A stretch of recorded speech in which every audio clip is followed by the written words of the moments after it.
Well, hello there. This is Sawdust Solutions with Buck. I am Buck and welcome to my shop. Today we're going to start on that French cleat board.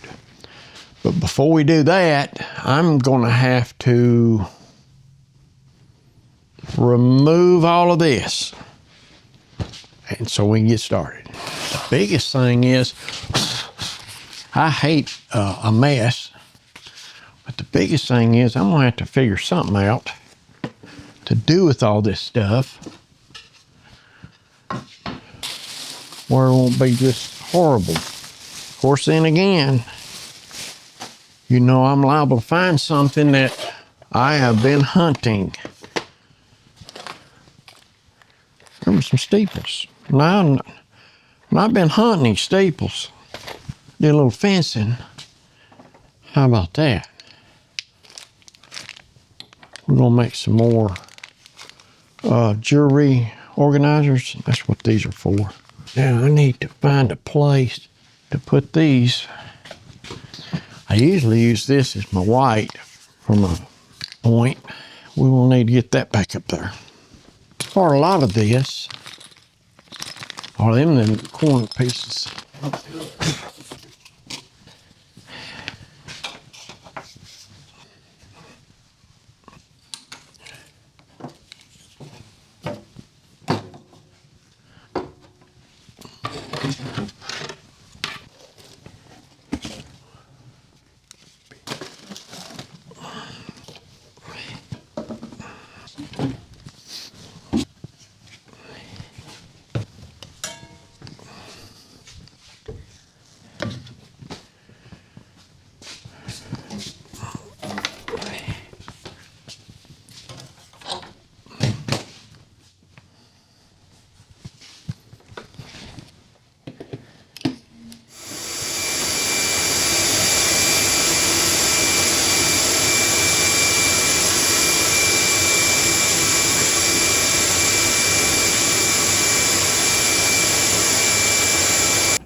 Got me something for some more projects. What do you think?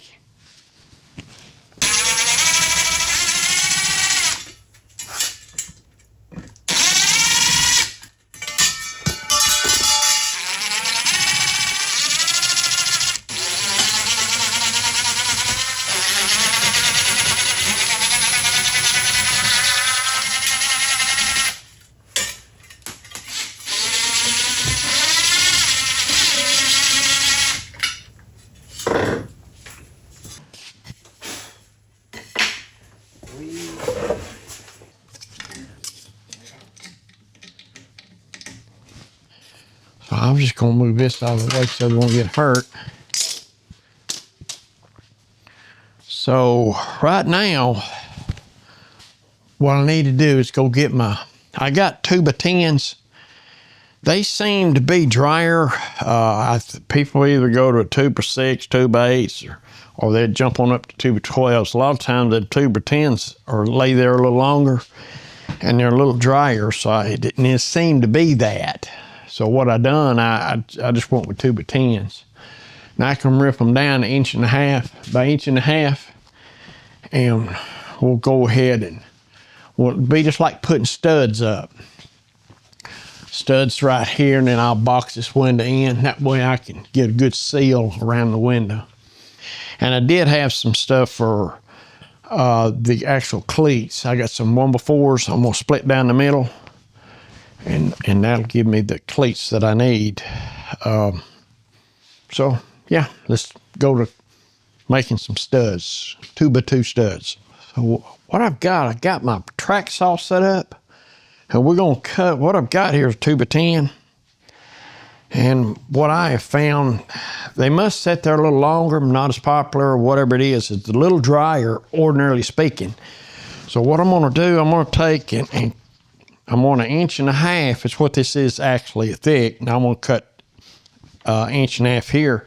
Should be able to get 6 out of it, depending on the kerf.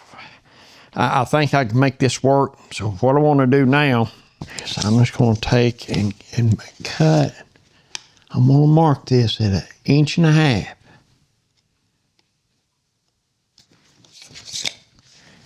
I'm gonna mark the other end and then we'll slide this up. And I just wanna see some white on this side of it, let the kerf go right down that line, and I think I can get 6 out of it. I got a slot right here. I got the macro jig dovetail clamps. Fits right in this slot just perfectly. So you line up and get it where you want it and slide this thing in, hold it up, and you can clamp it down. The beauty part about it, you can run the track saw in there. There's nothing to obstruct the track saw. However, when I cut this off, then I cut the next one, this part here will get shorter and shorter. There'll come a point where this won't clamp to it. I think the first two it will, but after that, I'll show you a little trick to where you can bring these around, leave you a gap, and then take a spare board and you still clamp it down and get it just as secure. This is by far the safest way of doing this. That way, if you have any stress in this thing, going through the table saw will become problems. I'm proud I bought this track saw. It just hits the spot. The best way to do something like this.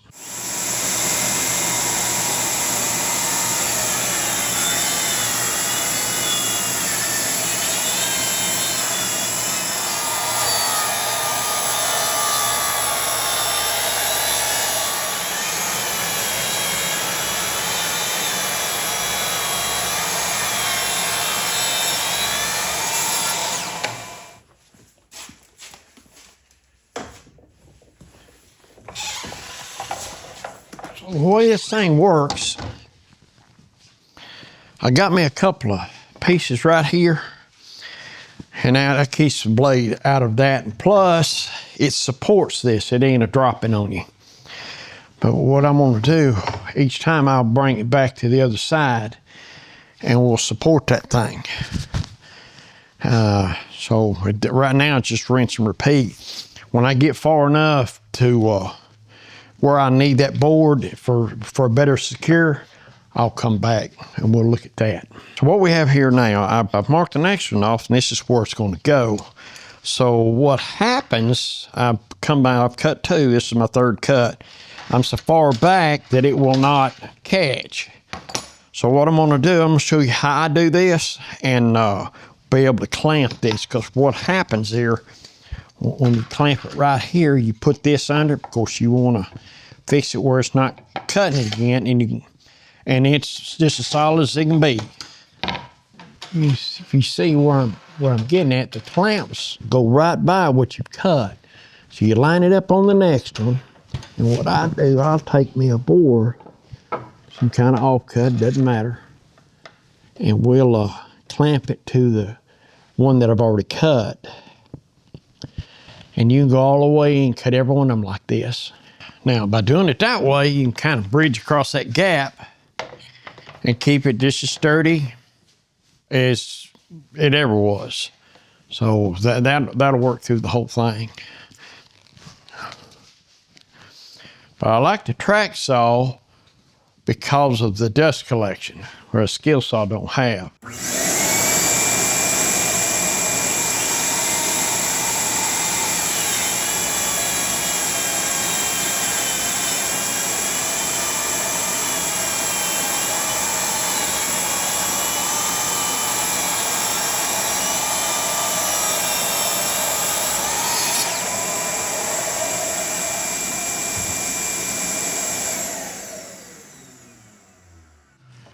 Keep taping them back, and then we'll have them all cut here in a minute. 1, 2, 3, 4, 5. So we got 6 of them. That's how I calculate it. Every now and then you calculate something that actually comes out the way you calculated it. But that's the way I cut. I find it easier. See, this one had a little bow to it, but you know, it's easy enough to push out. However, if you're doing this on the table saw, and that bow right there, it would cause you little problems with the track saw. Got good dust collection. I'm proud about it. Let's go and get these mounted on the wall and see if we can't move forward with the French cleat wall. All right, so we got our some slats cut. I got some more cut, but we can do them anytime. But what I've got here is Tapcon screws, coil went with 1/4 inch by 2 1/4. And that should, I think that's going to do what I need to do. Here's the, so like I say, I got enough of these cut. You see how crooked this is?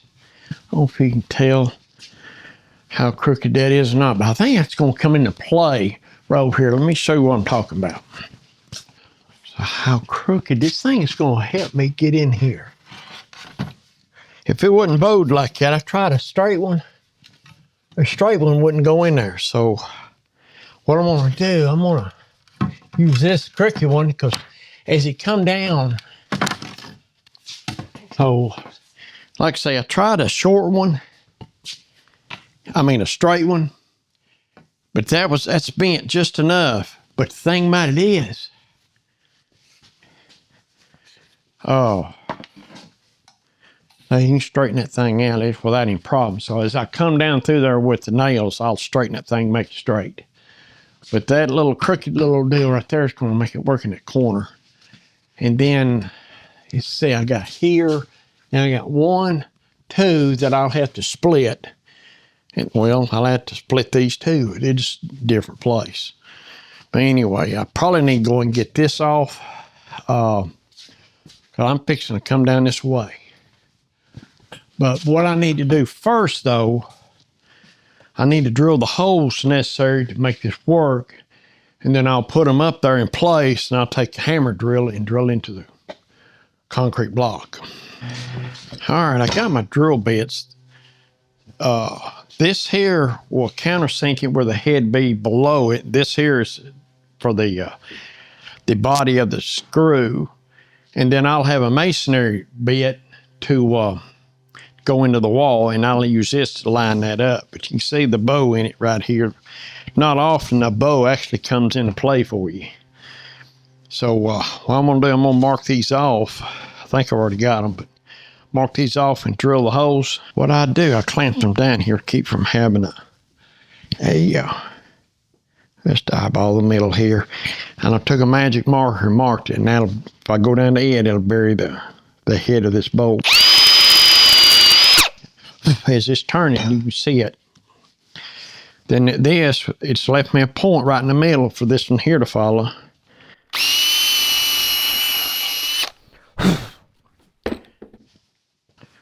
So now that screw would just go right through there. So my next one will be here.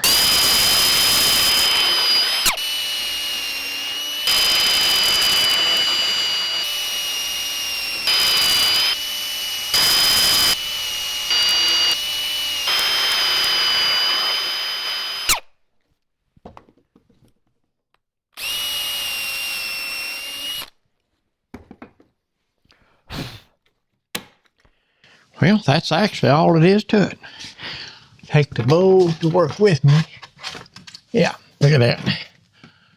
Now I will need to, with this one, I just about got to start at the top because of the way the bow is. Yeah, so let's try that.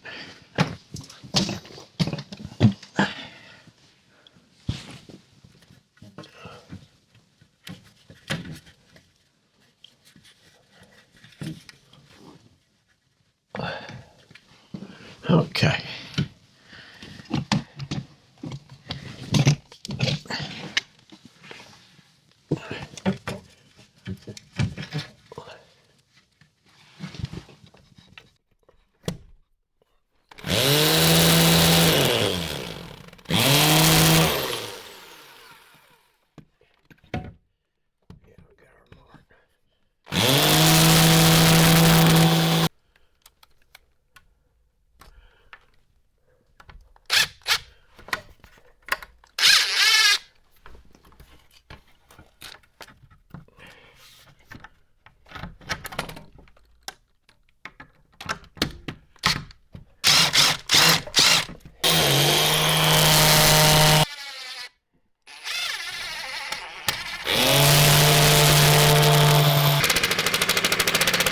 Well, I went ahead and put some more up.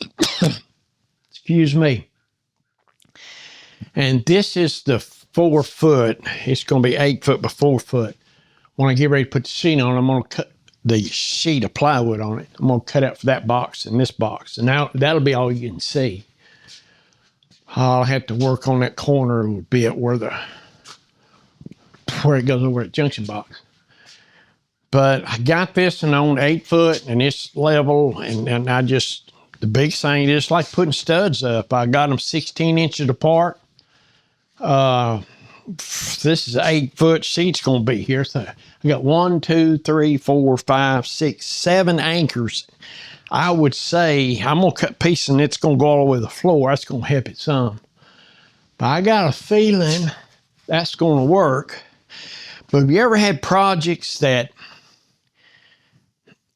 I don't know, it's the little things that just fight you all the way through, no matter what I touched. I dropped, see where I've got my drill? I've got it laid flat on the ground where it can't fall no further. I've done messed up 2 bits. That's my last bit. I just fell off and it hit on that bit and it ain't no good now. So I'm just gonna go ahead and bring them on across. See, it's 16, it'd be right here. All right, your next 16 will be right here. So what I'll do, I'll wind up doing, this stud will go right through here. I'll just box that window right out. If I don't box it out, it'll never hold.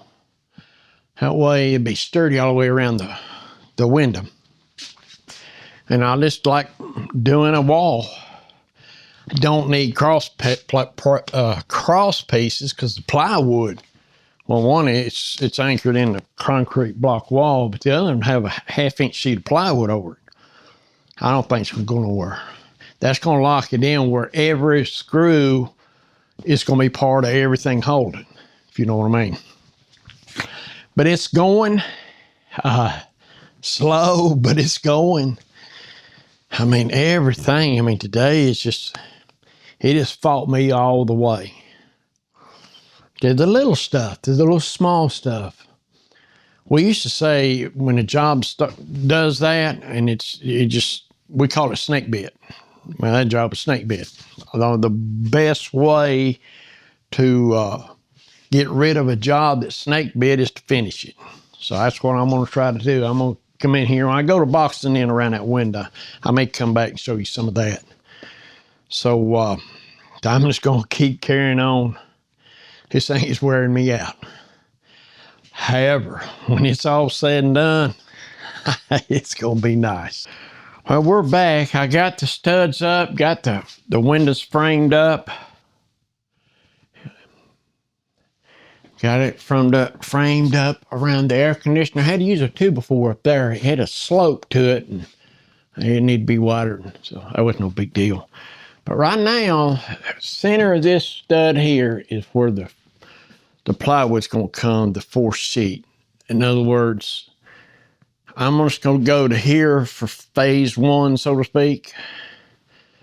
So what we done, we used the top Tapcon 1/4 by 2 and 1/4. That's the bolts we used. We used a 3/16 masonry bit. And then I went to the drill press and I used 3/4 inch for a countersink.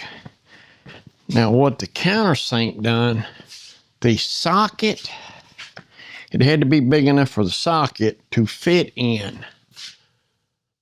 And then I just took a 1/4 inch bit and finished it out. Then I folded it up with this into the wall. It took a while. That masonry bit it's tough. I mean, you can take a nail gun and into a 2x4 way quicker than doing this way. But this way works.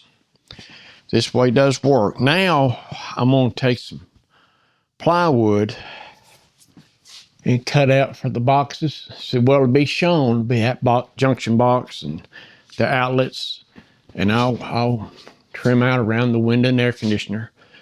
And that outlet up there, you'll be able to see it, and all these is all you'll be able to see. So right now I'm gonna get some plywood and see if we can't start over this corner and then head across through here. So if the plywood ends here, we got an outlet. Of course, I'm gonna try to mark that out, but I gotta go ahead and measure and get this. So you measure from here. I usually measure from 1 point, and I come down and I get a measurement from here, and this is the end of the plywood, and I'll come catch it. So I measure from the top where I know where it's going to be, down 55 inches. I'm gonna cut out a 5-inch square, 8 1/8 from the end of the plywood. So just mark it out on the. We take them measurements to the plywood now. Well, the camera's not focusing for some reason. I didn't realize it until I got up here to go to edit it. But laying this out with a sheetrock square, very important, come off the sides that you actually done the original measuring to.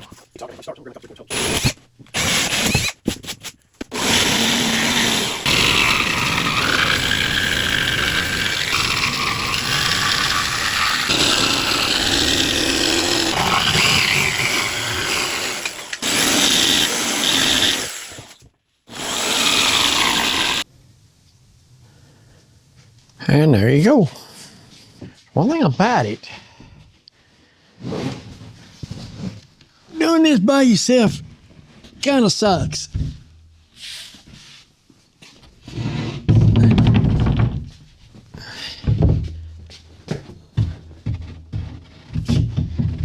But it's a good thing it ain't 3/4 in there. I'm hoping to get it up there into place. I can mark that out. Oh.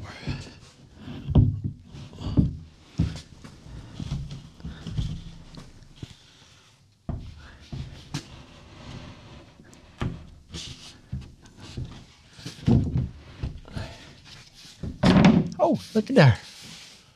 All right. What I'm gonna try to do is mark this window off.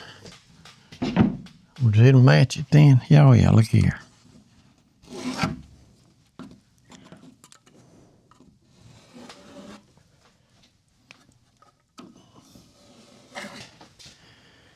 Yeah, we got her marked off. We'll just cut that out. Hopefully it fit right there. If I could, you know, I tell you what I could do. I'll make sure it's sticking in just a little bit. I'll leave a little bit between it and the line. I can take a flush trim router bit, and that dude would fit perfectly.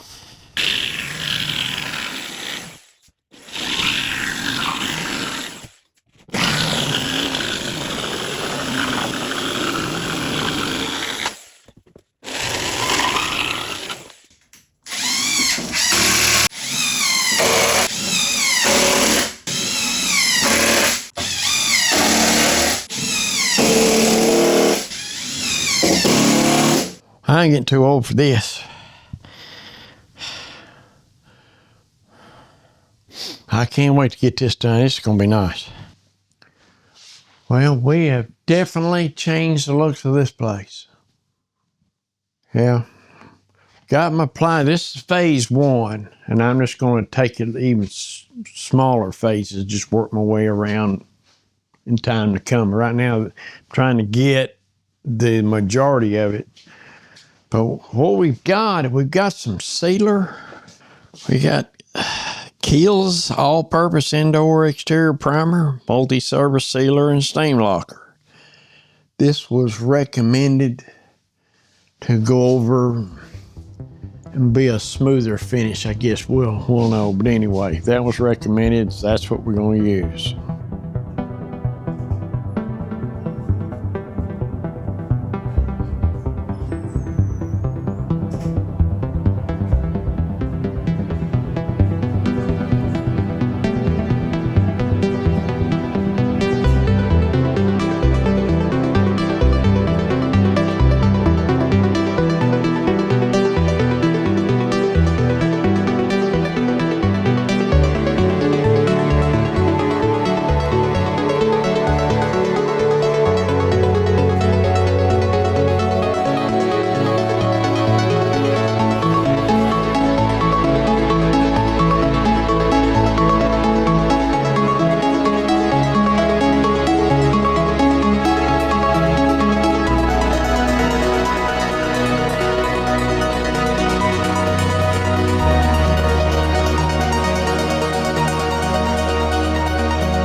Well, it is the next day. We let this thing dry overnight. I think it's, what, 63 degrees. So we make sure it's dry, and it's dry. Feels good. There's a little blemish right there, but it'll be all right. So we hadn't fully decided on the color. We're down to the 3 colors. Is Iron Mountain. These are grays. Iron Mountain, and then this is Elementary Gray, and the Dark Ash. Okay, so this is the Iron Mountain, Elementary Gray, Dark Ash. And what we're gonna do, we're gonna take, I'll get them shook up good, and then we're gonna pick this out a couple of spots here and do a little painting and stand back, and then just make our mind up. So we're gonna take Iron Mountain.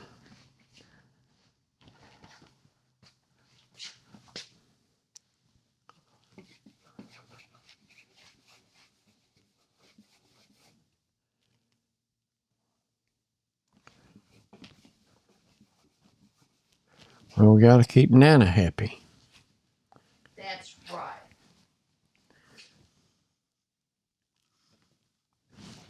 Okay. All right. This one is the elemental gray.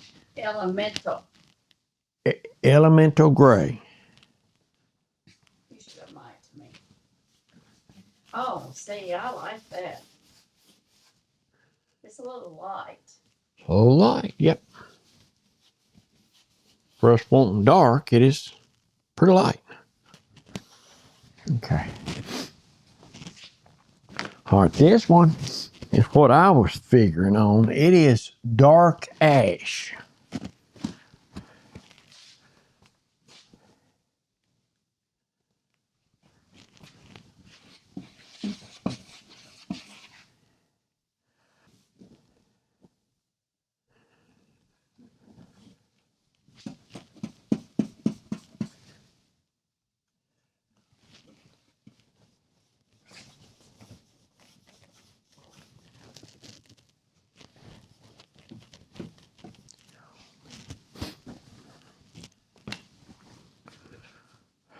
That one's a little bit darker. Not a whole lot. And this was in dark ash.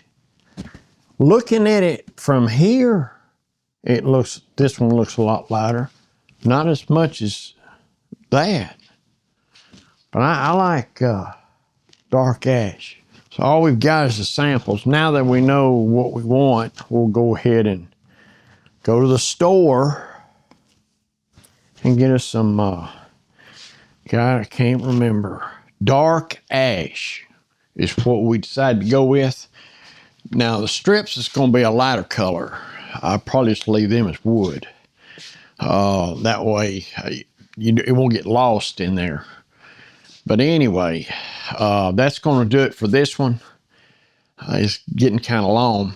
So next video, we will cut the 1x6s up. Earlier in the video, I said 1x4s. We'll cut the 1x6s up. What I'm gonna do, put 45, go right down the middle.